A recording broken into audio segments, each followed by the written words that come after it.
So I started in Portugal. Portugal's one of the lower level leagues in Europe. After Portugal, I went to Switzerland, a little bit higher league, and then went to Belgium, a little bit higher league, a little bit better competition. The next year kind of changed everything. I played in Ukraine, which the very next year I signed my contract playing in Italy, and the chance to do what my brother did. Italy had a great year. That was kind of my coming out year in Europe where, I felt like I was really, established as a professional player. And Italy's amazing. The fans and stuff were incredible, and, the food and all that stuff. That was my favorite season of my career, playing in, packed out gyms, and, you're walking around cities where everybody knows you. And my second year in Italy was probably the most team success I've had in my career. That was just like a year for the ages. We did all kind of stuff that year, and big time season.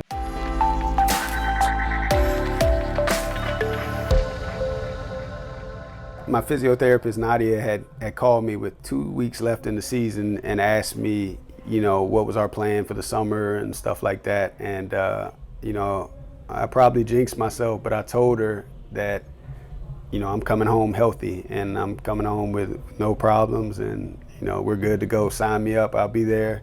And 2 days later, I tear my ACL, and I never forget, I had to make that call to her. And, I think I texted her and just say, hey, call me right away. It's important.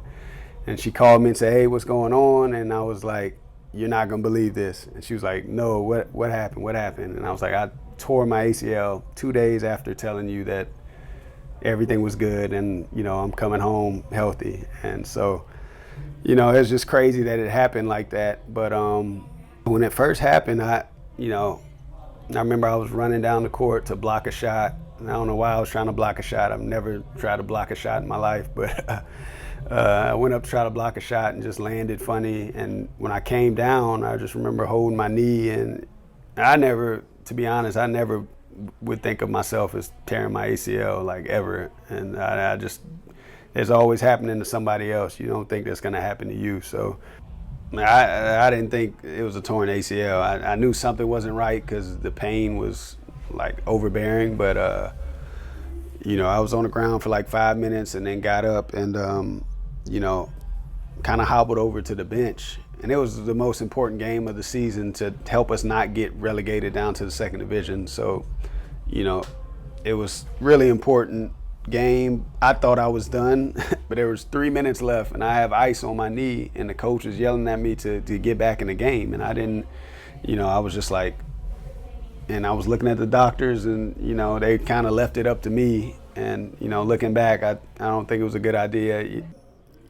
Yeah, so I actually went back in the game, and I tried to go on a torn ACL, with 3 minutes left.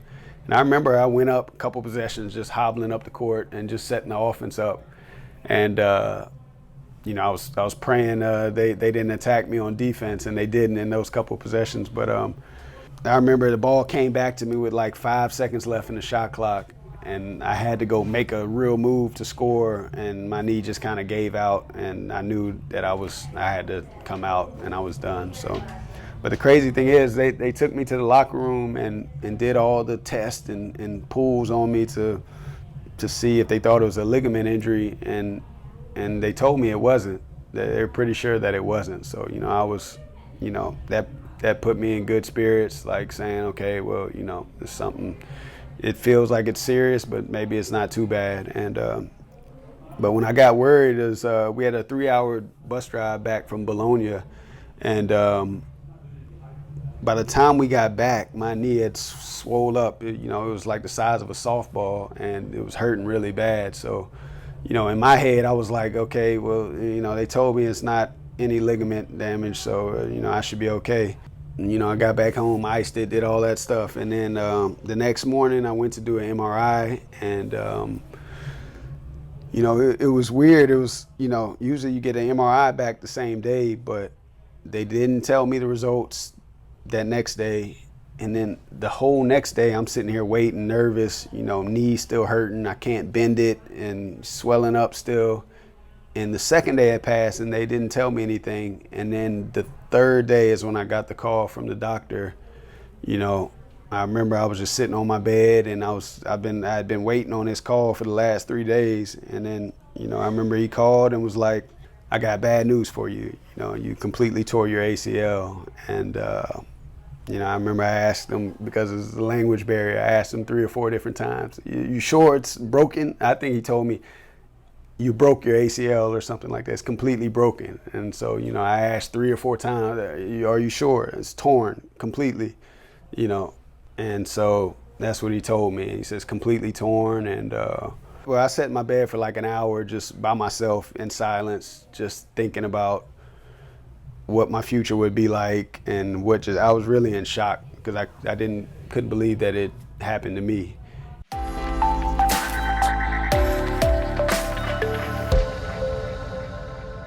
My first thoughts, I'm ashamed to say it now, but my first thoughts after they told me that was, I'm done. I don't want to come back from this. I don't want to put the effort in to just in my head, an ACL injury is like the worst thing that can happen to an athlete. When I started talking to people, and I talked to my physiotherapist Nadia, she tore ACL herself, and she was telling me about her experience and how I would be able to come back from this better, physically, mentally, spiritually, and stuff like that. I talked to one of my best friends that had just tore his ACL and went through that process. After I talked to a few people, I felt motivated and, just looked at it as a challenge and an opportunity to try to come back stronger and make myself a better person. And, just look at it as a good thing. I think life is all about perspective. This is teaching me that, I went from when I got the news to, saying that I wanted to be done, it's over. And then 2 weeks later, after just talking to some people and getting some good, advice and support, that, I was looking forward to the challenge and looking forward to, attacking this and coming back in the best shape of my life and, having something else to prove to people. Because, maybe human nature had set in with me a little bit, and, maybe I was, not complacent, but I was okay with where I was at. And, now I feel like I'm really hungry to come back and prove something.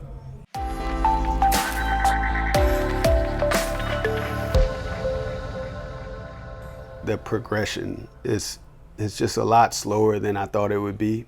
And, it's just the nature of the injury. You can't really speed it up. This has probably tested my patience more than anything that's happened to me in my life. I remember when I got the surgery, I was thinking it was going to be a breeze because they put a nerve block in, and I was on those meds. So when I got home the first day, I was just thinking like, man, this ain't nothing. I don't even feel anything. And then obviously when the nerve block went off and the meds wore off, the first couple of weeks were tough. But yeah, definitely just the progression is just, sometimes just from the nature of the injury, you have, a good week, and then you feel like you're taking a step back, and then, so you just gotta stay patient and think about the end result.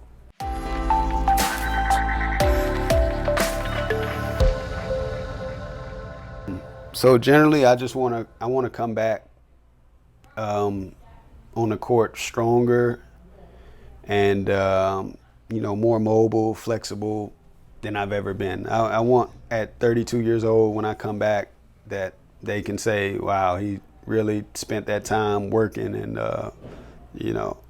he came back a different player. So I definitely want that, when I come back, for people to see that I came back different, and I, worked my butt off to come back.